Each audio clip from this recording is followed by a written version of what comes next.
Assalamualaikum warahmatullahi wabarakatuh. Pemirsa Ramuan TV dimanapun berada, kembali lagi bersama saya Rahman Ramadan. Ramuan TV, media berkarakter. Kali ini saya akan memberikan informasi dari Ramuan TV tentang KPPS, karena kali ini kita sebentar lagi akan menghadapi Pilkada serentak 2024. Jadi persiapannya adalah ujung tombak dari Pilkada juga di KPPS ya, dari petugas pemungutan suara. Jadi kelompok penyelenggaraan pemungutan suara ini yang sudah mendaftar dan sudah diumumkan, jadi nanti akan dilantik pada saat 7 November ya, kalau nggak salah. Jadi sebelum dilantik harus tahu juga tugas-tugas apa dari petugas pemungutan suara ini. Jadi kelompok KPPS ini ada tugas, wewenang dan kewajiban yang harus dilaksanakan. Jadi pemirsa Ramuan TV, ikuti terus channel kita untuk informasi-informasi yang menarik lainnya. Nah, kali ini saya akan memberitahukan tentang apa sih tugas, wewenang dan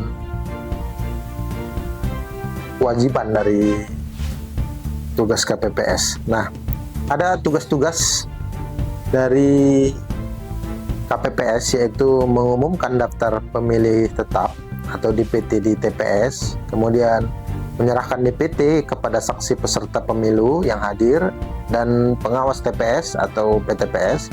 Dalam hal peserta tidak memiliki saksi, maka DPT diserahkan kepada peserta pemilu. Kemudian melakukan pemungutan dan penghitungan suara di TPS dan membuat berita acara serta sertifikat hasil pemungutan dan penghitungan suara, lalu wajib menyerahkannya kepada saksi peserta pemilu, PTPS, PPS, dan PPK melalui PPS. Kemudian melakukan tugas lain yang diberikan KPU, KPU Provinsi, KPU Kabupaten Kota, PPK, dan PPS sebagaimana peraturan perundang-undangan. Kemudian menyampaikan surat pemberitahuan kepada pemilih sesuai DPT dan untuk memakai hak pilihnya di TPS. Melakukan tugas lain sesuai ketentuan peraturan perundang-undangan. Dan kemudian ada juga wewenang yang harus wewenang dari KPPS, yaitu mengumumkan hasil penghitungan suara di TPS, menjalankan wewenang lain dan memberikan KPU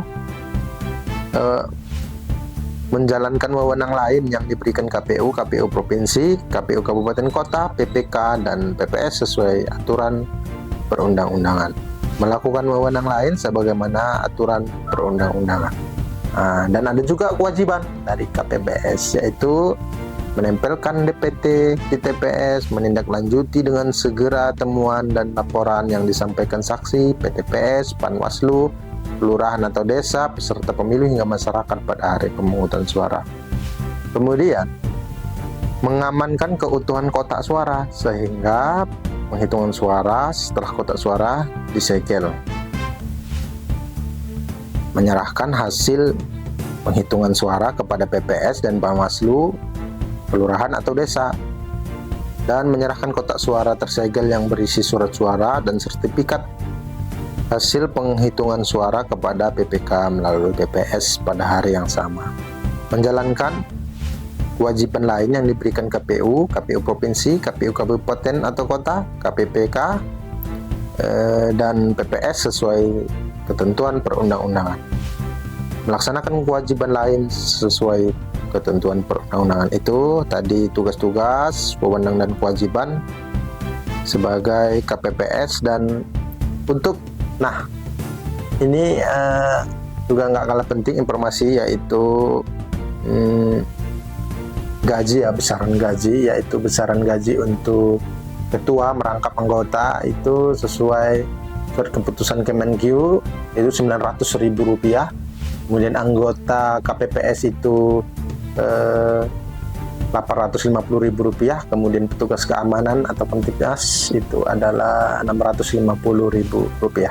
Nah, jadi biar tahu juga petugas KPPS ada di sini apabila dalam menjalankan tugas terjadi musibah, juga ada di sini diberikan santunan ya, ada santunan ya. Jadi petugas KPPS jika ada hal yang tidak diinginkan, ada musibah yang terjadi dalam pelaksanaan di TPS, itu ada besaran juga bantuan santunan ya, ada tertera untuk yang meninggal, cacat atau segala macam ya. Nah, jadi itu dia informasi menarik tentang penyelenggaraan pilkada untuk KPPS ya. Jadi yang jadi petugas KPPS di 2024 untuk pilkada 2024 ini ya, itu dia tugas-tugas, wewenang dan kewajiban yang harus dilakukan dan besaran gaji yang didapat. Jadi semangat untuk petugas KPPS ya, karena KPPS ini sebenarnya ujung tombak ya dari keberhasilan pelaksanaan pilkada nanti di 2024 ini. Oke, terima kasih, itu aja. Assalamualaikum warahmatullahi wabarakatuh.